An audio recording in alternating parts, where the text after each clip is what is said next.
Abordamos entonces el último segmento de nuestra breve introducción a los libros apocalípticos y deuterocanónicos del Antiguo Testamento.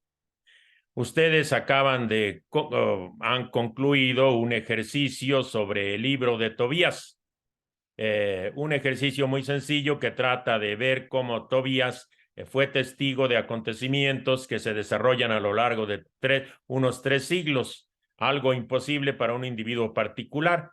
Pero como Tobías es un nombre simbólico, quiere decir Dios es bueno, pues nos mostraría simbólicamente a todas aquellas personas buenas que fueron testigos de esos acontecimientos dolorosos para el pueblo de Israel y que sin embargo no impidieron a los buenos Tobías permanecer fieles a Dios y permanecer como fieles cumplidores de su voluntad expresada en la ley. Bien, con ese sencillo ejercicio, ahora sí comenzamos. Les voy a proyectar la pantalla para que veamos la tarea que tenemos en este último segmento. Quisiera que abrieran sus apuntes en la última página que nos presenta el índice y ahí encontramos, después de ver el libro apocalíptico de Daniel, encontramos los 7 libros deuterocanónicos, 1 y 2 Macabeos, Tobías y Judith, Siráside o Eclesiástico y Sabiduría, y finalmente el libro de Baruch. Ahora vamos a abordar justamente el libro de Siráside o Eclesiástico y el libro de Sabiduría. El libro de Sabiduría. A ver, vamos a marcarlos bien, que son 2 libros pues sapienciales. Tobías y Judith son libros de carácter edificante, son relatos, y luego Macabeos son historiografía antigua. El libro de Baruch, que aparece hasta el final, pues es el que nos permite a nosotros como ver una especie de collage de una muestra de los diversos géneros literarios que encontramos en este tipo de libros. Y dicho eso, pues ahora les invito a pasar a la página número 11 para ver el libro del Siráside o del Eclesiástico. Entonces vamos al número 11, a nuestra página número 11, Siráside o Eclesiástico. Vamos a comenzar con la información histórico-crítica. Información histórico-crítica. Y ahí pues entonces encontramos algunos datos de este libro, ¿verdad? Que hay que tener en cuenta. Su nombre en griego aparece con el nombre de Sofía Sirac, sabiduría de Sirac, por eso le llamamos Siráside. Y luego Ecclesiasticus Liber en latín, por eso le llamamos eclesiástico. El autor que se presenta como tal sería Simón, el hijo de Sirac. Por lo tanto, es un libro que le llamamos el Siráside. La fecha en que se escribió puede ser alrededor del año 180, perdón, poco antes o poco después del año 180. La mayoría se inclina a situarlo muy después del año 180. El lugar donde se habría compuesto sería en Palestina. El idioma original probablemente fue el griego, pero que después habría sido, el idioma original sería el hebreo y después se tradujo en griego. En la Biblia griega de los 70 está obviamente en griego, pero muchos sostienen que ese griego es una traducción del hebreo. La ocasión que da lugar a que se escriba, pues es precisamente el desafío que plantea el helenismo, la cultura helenista, cultura del imperio dominante, del imperio que somete. Su intención sería defender al judaísmo, presentar el judaísmo como un camino honesto, recto, justo, que hace buenos ciudadanos, buenas personas, y así presentarla también como contraste frente a las costumbres y modos de vida del imperio dominante.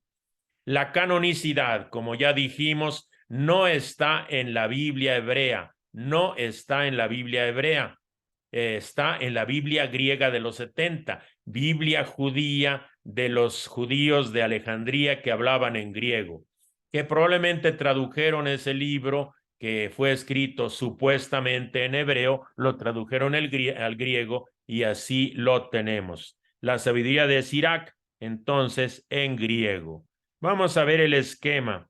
Es realmente difícil presentar un plan para este libro, muy difícil, porque recoge muchísimos elementos de sabiduría, muchísimas reflexiones de distintas temáticas, con distintos estilos. Entonces, los autores generalmente lo presentan con un esquema muy general que en su generalidad no ayuda mucho.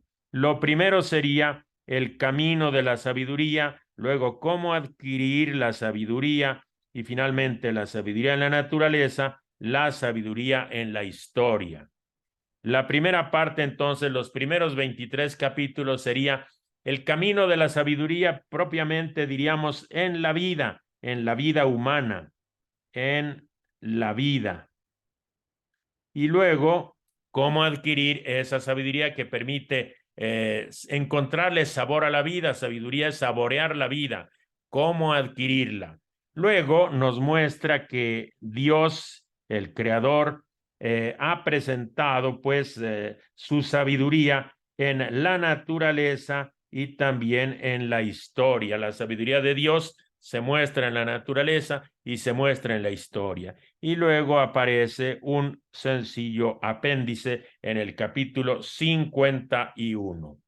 Pasamos así al mensaje de este libro, un mensaje que nosotros podemos presentar en algunas líneas generales, que esta teología de el Sirac es una teología tradicional, a pesar de que viene después de Job y de Coelet. Sin embargo, él desconoce esos libros que contestan los principios tradicionales de la sabiduría y él afirma las tradiciones de la sabiduría tradicional. Luego, el temor de Dios, y hace después un elogio de los antepasados. Presenta después el valor de la ley y luego una consideración sobre la esperanza futura. Y aquí nosotros entonces entramos a la teología tradicional.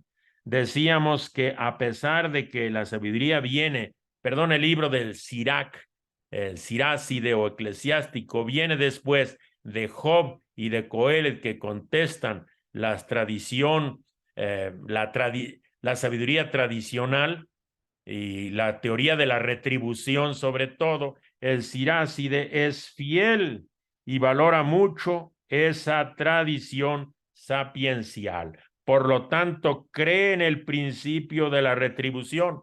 Sabemos que Job la cuestiona y Coelet también. Entonces, el libro del eclesiástico, diríamos, se mantiene ilustrando diríamos, con buenos ejemplos lo que es esa sabiduría tradicional. Y de esta forma se manifiesta pues como un intelectual, un profesional del saber, un intelectual de esa época, ¿verdad? Un escriba, diríamos, conocedor de la sabiduría. Bien, entonces es un profesional del saber. Sabemos que una de las tesis principales de la sabiduría, la nueva y la antigua, es que es el temor de Dios. El principio de la sabiduría es el temor de Dios y por eso en este libro es una idea central de su enseñanza y nos va a presentar las exigencias de ese temor de Dios. Sin duda hay incertidumbres sobre el destino humano que ya habían sido abordados anteriormente, pero él las soluciona esas incertidumbres en el modo tradicional. y plantea pues el problema de las sanciones que tienen quienes viven con sabiduría y quienes viven sin sabiduría. Unos capítulos particulares del libro del Siráside es que del capítulo 44 al 49 va a ser un elogio de los antepasados. Es una meditación sobre la historia que vivieron esos personajes y el modo como abordaron esa historia. Es una especie de resumen de las grandes figuras de la historia de Israel en un tratado que parecería de viris illustribus, o sea, de los hombres ilustres. Y entonces va a hacer desfilar las grandes figuras del Antiguo Testamento que irían desde Enoc hasta Nehemías. Y de esta forma, también podríamos decir que el Siráside se contrasta, se confronta con la exaltación de los héroes que encontraba en la literatura helenística, en la literatura de los imperios. Los imperios siempre magnifican sus héroes. Bueno, pues el libro del Siráside elogia a los antepasados, que también son grandes figuras a la altura o quizá mejores que los héroes de los imperios. Que eso no se nos olvide. Hay grandes figuras en el pueblo de Dios, gente que vivió con sabiduría, que practicó la justicia, que fue fiel a Dios, fiel a su voluntad. Y así, de esta forma, pasa a presentar el valor de la ley. Para el Sirac es un innovador en este sentido. Quizá como buen escriba, buen intelectual, va a identificar la sabiduría con la ley. Eso no se había hecho antes. La ley de Dios se identifica con la sabiduría, aunque en el libro del Deuteronomio hay muchos elementos que nos muestran pues esta cercanía de la ley de Dios. Si alguien observa la ley de Dios, se verá que si lo cumples, se verá que es parte de un pueblo que ha vivido con sabiduría. Cuando un pueblo vive la ley de Dios, será reconocido por los demás pueblos como un pueblo sabio y como un pueblo prudente. Y entonces el Siráside da el paso adelante, identifica a la sabiduría con la ley. Y diríamos en una forma muy sencilla que en forma subjetiva la sabiduría es el temor del Señor, pero objetivamente, ¿qué cosa es la sabiduría? Objetivamente, la sabiduría es la ley de Moisés, pero subjetivamente, en la actitud interna de la persona, el sabio es el que teme al Señor y cumple sus mandatos. Bien, sobre la esperanza futura, este es un tema que se debatía en ese tiempo en que se escribe el libro, y aquí el libro del Siráside nuevamente es muy tradicional. El libro del Siráside no espera una vida futura. El libro del Siráside sabe que las recompensas son solo en esta vida y solo hay horizonte para este mundo, para este tiempo. Y lo interesante también es que respecto del mesianismo, nuevamente el Siráside, sobre todo el mesianismo davídico, tampoco encuentra un sitio en el Siráside. Su expresión mesiánica es muy vaga, la experiencia mesiánica es muy vaga y sobre todo no tiene esperanza en la vida futura. Y con esto dejamos el Siráside y pasamos directamente al libro de la sabiduría de Salomón.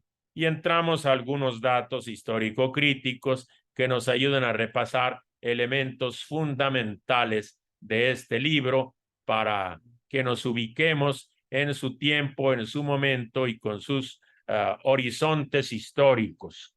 Entonces, el nombre de este libro es Sabiduría de Salomón o Sapiencia en latín. Sofía Salomón, el libro de la sabiduría. Bien, el idioma sí, en griego totalmente no hay ningún signo de que hubiera texto hebreo a la base, escrito directamente en griego, como casi todos los libros del Antiguo Testamento, es anónimo. Se habría escrito, fíjense ustedes la fecha, probablemente después del año 50 antes de Cristo, probablemente después del año 50 antes de Cristo. ¿En qué lugar se había escrito? Pues obviamente en Alejandría, allí donde se elaboró la Biblia griega de los 70, el libro de la sabiduría, último libro del Antiguo Testamento, se habría escrito en Alejandría. ¿Para quiénes? Pues para los judíos alejandrinos, para orientarles en la vida y sobre todo a ellos que están sufriendo pues esos vaivenes y esas medidas a veces extremas que toman los poderosos cuando ven que su trono se tambalea. Entonces trata de confirmarles en la fe y de consolarles en medio pues de esa situación tan inestable. Por lo tanto, respecto de la canonicidad, recordamos, no está en la Biblia hebrea, no se escribió en hebreo, no fue reconocido como libro por los rabinos. Y entonces está solamente en la Biblia griega de los 70, la Biblia de los judíos de Alejandría, Biblia judía de los 70 sabios. Sin embargo, para nosotros los católicos lo reconocemos como libro canónico, como libro inspirado, aunque los hermanos protestantes que le hacen caso a los rabinos, entonces, y no le hacen caso a 15 siglos de historia, entonces ellos no lo reconocen inspirado.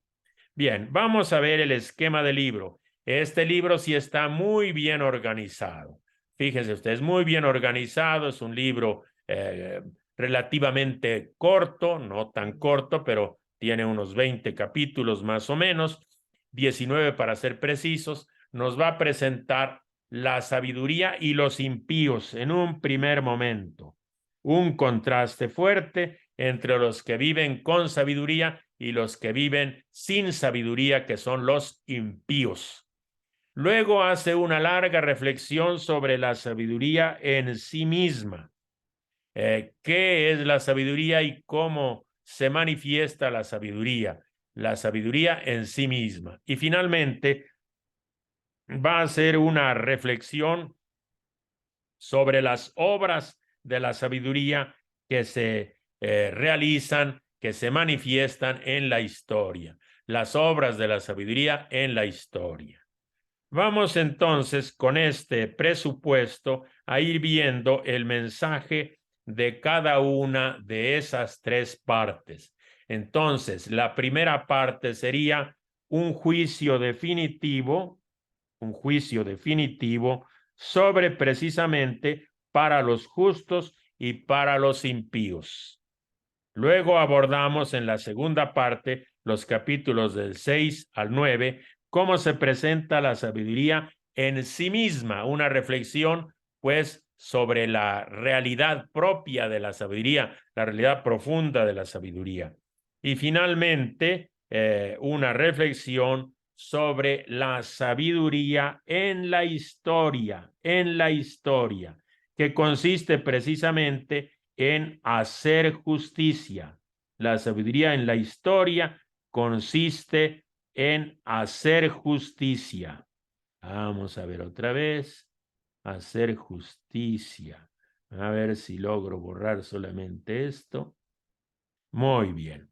Entonces, pasamos al primer punto, los primeros 5 capítulos del libro de la sabiduría, donde hay un juicio definitivo, el juicio de Dios, que interviene justamente en la historia humana haciendo justicia, una justicia auténtica de Dios. Va a juzgar a los justos y también a los injustos, ¿verdad? ¿Cuál es la suerte de los justos y cuál es la suerte de los injustos? Por cierto, la sabiduría entonces en este sentido es el camino de la justicia, porque la injusticia impide al hombre recibir la sabiduría. Poco la identificación de la sabiduría con la justicia. Hacer la voluntad de Dios, que es lo que hace a los hombres justos, es vivir con sabiduría. No hacer la voluntad de Dios, que es lo que hace a los hombres injustos, es precisamente apartarse de la sabiduría, incapacitarse para la sabiduría. Y aquí entonces va a discutir la realidad de la vida humana sobre esta tierra, sobre este mundo sublunar, ¿verdad? ¿Qué sentido tiene? Y este ha sido un problema que ya lo habrían planteado, diríamos, libros anteriores al libro de la sabiduría, ¿verdad? Y diríamos, el problema de siempre, ¿verdad? ¿Qué es esta vida? ¿Qué es la muerte? Y por cierto, allí plantea la muerte de los hombres justos. ¿Qué pasa con los hombres justos? ¿Qué pasa con sus sufrimientos? ¿Qué pasa con sus penalidades? Hay unos textos que nosotros solemos leer sobre todo en las liturgias de difuntos, y entonces los justos y su destino están en las manos de Dios. Tienen lógicamente una dulce esperanza de irse con Dios, ¿verdad? Eso es lo que se espera de esta vida bien vivida.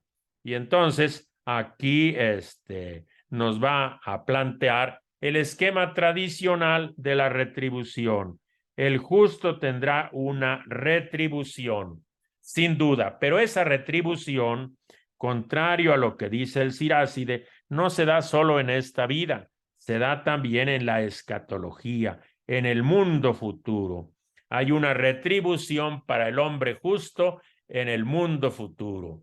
El destino de los justos se da en el mundo futuro, el destino definitivo. Ya en esta vida tienen sin duda sus recompensas, pero a veces también hay penalidades, sufrimientos, que el justo pudo haber sido probado por breve tiempo, por breves sufrimientos. Sin embargo, su destino está en las manos de Dios y recibirán una recompensa definitiva con Dios. Bien, pasamos a los capítulos del 6 al 9, donde reflexiona sobre la sabiduría en sí misma. Y es muy interesante que en estos capítulos se va a referir sobre todo a los gobernantes. Les va a hacer exhortar a vivir con sabiduría. Y si los gobernantes viven con sabiduría, van a ejercer un gobierno justo. Y se les dice a los gobernantes que gobiernen justamente porque habrán de dar cuenta a Dios. Y después de presentar a los gobernantes, entonces la sabiduría se presenta a sí misma, en sí misma, pero se presenta personificada. ¿Qué quiere decir? Que se presenta como si fuera un ser humano. Y la personificación que escoge la sabiduría es la imagen, la sabiduría como una novia a la que hay que cortejar o como una esposa con la cual hay que casarse, ¿verdad? Entonces la sabiduría como la señora esposa o como la hermosa novia que hay que cortejar.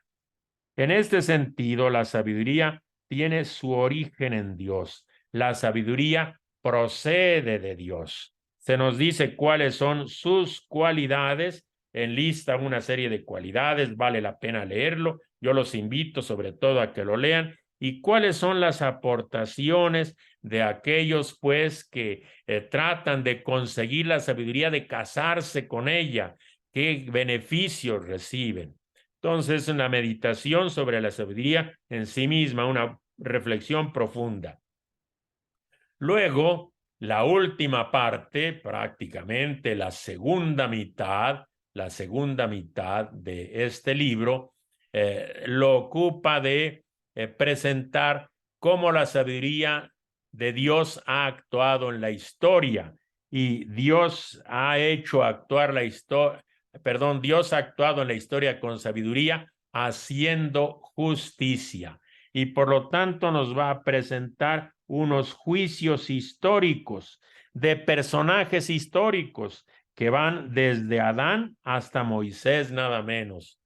Unos juicios históricos de los personajes que van desde Adán hasta Moisés. No son muchos, unos 10, 12 personajes. Y luego continúa presentándonos diríamos, un contraste muy claro entre Israel y Egipto. No se nos olvide, se recuerda el éxodo de Egipto precisamente porque esto da pie para enjuiciar a Egipto, y Egipto es el lugar donde están viviendo estos israelitas en la diáspora de Alejandría. Y entonces pone unos criterios un criterio de discernimiento bastante importante. Este criterio hay que tenerlo muy presente. Lo que es la fe en Dios, pero ¿quién es ese Dios? Y luego, cuando alguien se va con los ídolos. Y aquí tenemos que decir con mucha claridad que Dios y los ídolos son definidos de modo contrastado, de modo casi diríamos contradictorio. A Dios nos lo va a presentar como amigo de la vida, y en cambio las divinidades, los ídolos, son divinidades de la muerte. Que esto no se nos olvide. Dios es amigo de la vida, capítulo 11 de la sabiduría, versículo, del 11:15 al 12:27. Está esta cita, Dios amigo de la vida, como en 12:26, por ahí así. Y el contraste del Dios amigo de la vida son los ídolos, las divinidades falsas que normalmente conducen a la muerte. Ese es el criterio. Y luego entonces ya va a ser pues un juicio histórico de los opresores y de los oprimidos, recordando las 7 plagas del Éxodo. Y entonces, cuando medita sobre cada una de las plagas, entonces nos va a presentar un esquema. En el pecado, la penitencia, el castigo de Egipto a través de las plagas va a ser un premio y una liberación para Israel. Entonces, con esto, pues tenemos ya más o menos una idea de los aspectos fundamentales de la teología del libro de la sabiduría, último libro del Antiguo Testamento, escrito por el año 50 antes de Cristo, casi contemporáneo de Jesús. Entonces, al principio, un juicio definitivo para los justos y los impíos. La sabiduría, pues, va a mostrar que los justos que están en las manos de Dios tendrán un destino muy diferente al de los impíos. Luego nos presenta la sabiduría en sí misma, sobre todo viendo cómo quienes ejercen el gobierno con sabiduría harán un gobierno justo. Y luego se personifica a la sabiduría, la señora sabiduría, la esposa, la novia sabiduría, originada en Dios con muchas cualidades y con muchos beneficios. Y finalmente, la obra de la sabiduría en la historia repasa un poco a esos grandes personajes del Antiguo Testamento, desde Adán hasta Moisés, nos ofrece un criterio de discernimiento, cómo valorar las realidades que suceden en la historia, cómo valorar lo que es de Dios y lo que es de las falsas divinidades. Dios siempre será amigo de la vida. Cuando alguien se conduce con sabiduría, siempre será favorable a la vida. Y todas las realidades que llevan a la muerte es porque no se sigue la sabiduría. Y vendrá pues el juicio de los opresores, y ese juicio se hace recordando las plagas de Egipto, y como siempre en esas plagas, en el pecado de los egipcios experimentarán su penitencia, en el pecado de los opresores, ¿verdad? Allí tendrán su propio castigo, y ese castigo de los opresores va a ser un premio para el pueblo de Israel. Bien, y con esto entonces ya les invito a que realicen el ejercicio número 5, que pues es un ejercicio sumamente sencillo, bastante sencillo, que en donde tendrán ustedes pues que leer algo del libro de la sabiduría y sobre todo ver ese desfile de personajes, esa evaluación de los personajes del Antiguo Testamento, desde Adán hasta Moisés, y ustedes identificarán de qué personaje se trata, porque es una especie como de adivinanza, una especie de adivinanza. Y luego les invito a leer un pasaje del libro de la sabiduría y van a identificar allí los atributos, las características, los modos de ser de Dios. Es un pasaje que tiene pocos versículos. Van a leer pues cómo nos presenta la sabiduría, el modo de ser y el modo de actuar de Dios. Y con esto concluimos nuestro curso, que tiene como objetivo una breve presentación del libro apocalíptico del Antiguo Testamento y de los 7 libros deuterocanónicos. El séptimo, que es el de Baruch, lo verán ustedes en su tarea. Y sobre todo el objetivo era pues darles las herramientas para que puedan leer con mucho provecho estos libros bíblicos. Y yo les diría, los van a leer con mucho provecho y cuánto nos ayudarán a descolonizarnos, a tener una mentalidad propia, a valorar lo que es propio, lo que es nuestra fe, nuestra cultura y nuestras tradiciones frente a las seducciones del imperio, las seducciones de los dominadores que nos aparecen por donde quiera. Ojalá y leamos la Biblia, que nos ayuda a vivir con dignidad en la historia y a seguir siempre proyectos de vida, como nos indica la sabiduría. Pues entonces, con esto concluimos nuestro breve curso.